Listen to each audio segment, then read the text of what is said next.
Jadi ini, ya, Sayyidina Ali bin Abu Thalib radhiyallahu anhu mengatakan, didiklah anakmu sesuai zamannya, karena sudah diteliti oleh ilmu saraf, ya, sel otak generasi baru lebih canggih. Apa canggihnya, Bu Aisyah? Ya, canggihnya adalah satu, dia menyimpan data-data lebih banyak. Komputer sekarang kan data-datanya lebih banyak kan, walaupun dia perangkatnya lebih kecil dibanding komputer zaman dulu gitu. Mengakses data, mencari datanya lebih cepat juga, menyambung informasi lebih cepat juga, ya. Nah, itulah otak generasi, setiap generasi baru gitu, ya. Saya supaya mengimbangi generasi baru, mau nggak mau ya terus belajar untuk mendapatkan data, tetapi otak saya tidak sebanyak penyimpanan data otak dari teman-teman yang lahir lebih muda lagi dari saya, lebih muda. Kami yang otak yang tahun 50-an, 60-an memang nggak canggih, tapi tangguh. Sadar, nggak mau kalah.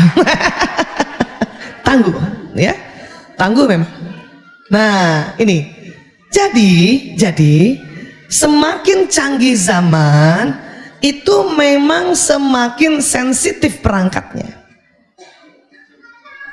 Contoh apa, Bu Aisyah? Televisi aja, televisi zaman dulu, kalau dia rusak malah dipukul, pak. Ya, siapa yang masih dapat itu? Dapat, Bu.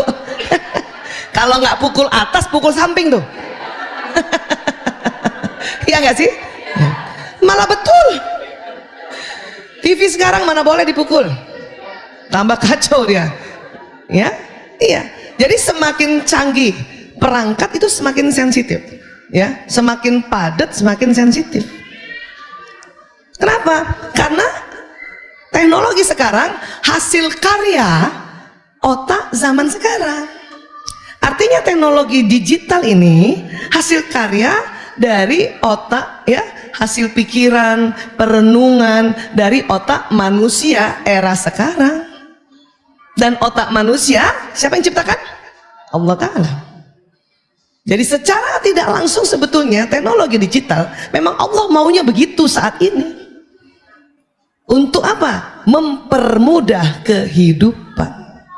Itu dulu, ya.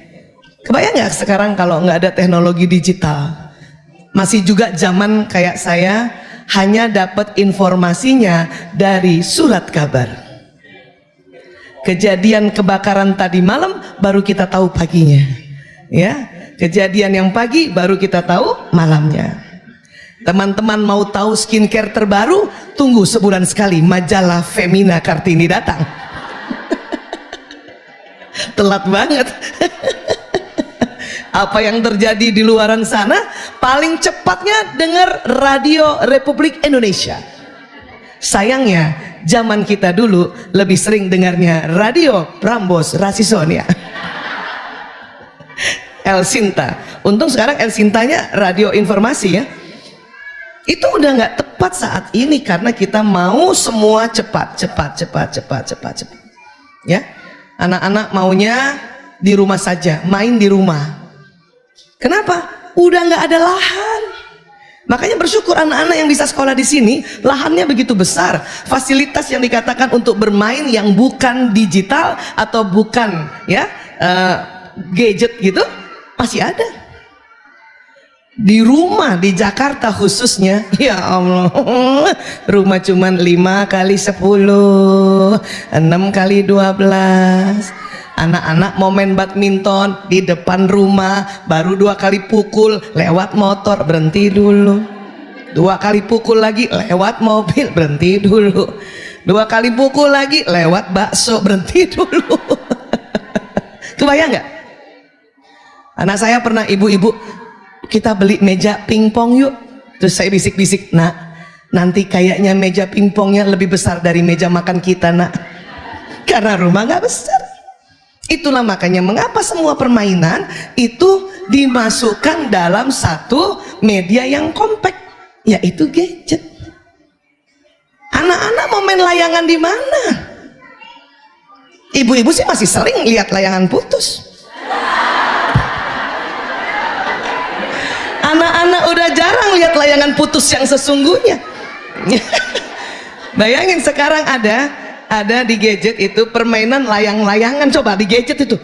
Masya Allah, congklak di gadget, layang-layang, ya, galasin, kasti di gadget sudah. Karena sudah nggak ada tempat lagi. Saya cuma mau bilang bahwa bukan berarti saya minta anak main gadget, tempatnya nggak ada. Makanya masih bersyukur kalau ada sekolah besar kayak gini. Atau pada saat waktu liburan, anak-anak kita bawa ke sebuah tempat hiburan yang lapangannya luas gitu. Artinya mereka main layangannya nggak kayak zaman dulu setiap hari. Ya, 1 semester sekali karena diajak sekalian berlibur. Ini dulu yang kita buka, open mind kita dulu. Ya. Terus anak-anak juga akhirnya selalu mau di kamar saja. Kenapa? Ya karena kemudahan itu sebetulnya. Kemudahan itu kan. Nah, sehingga orang tua perlu kreatif. Gimana caranya anak keluar kamar, keluar kamar. Saya juga punya anak 5, 4 laki-laki, 1 perempuan. Anak pertama yang milenial karena lahir 93. Anak kedua sampai ke-5 itu Gen Z, lahirnya 96 dan berikutnya. Ya, saya mencoba gimana caranya supaya mereka keluar kamar yang bisa bersamaan. Cara yang paling efektif adalah lewat media makan asik atau makan enak. Harus gitu. Mana caranya? Bunda yang bisa masak, yang pintar masak, coba angkat tangan. Masya Allah. Itu kan mikir kan? Mikir makanan apa yang dibuat supaya mereka keluar. Ya. Bunda yang separuh-separuh bisa masaknya ada. Bunda yang ya Allah. Ya, saya termasuk kategori ketiga. Masak air panas hangus itu. Maka saya harus juga berproses gimana caranya telepon keluarga atau tantenya anak-anak yang pandai masak untuk kita bantu juga ekonominya dan dia kirimkan makanan kan gitu. Itu karena lewat makanan itu bisa jumpa. Lewat makanan. Itu nggak bisa dipungkiri lagi lewat makanan.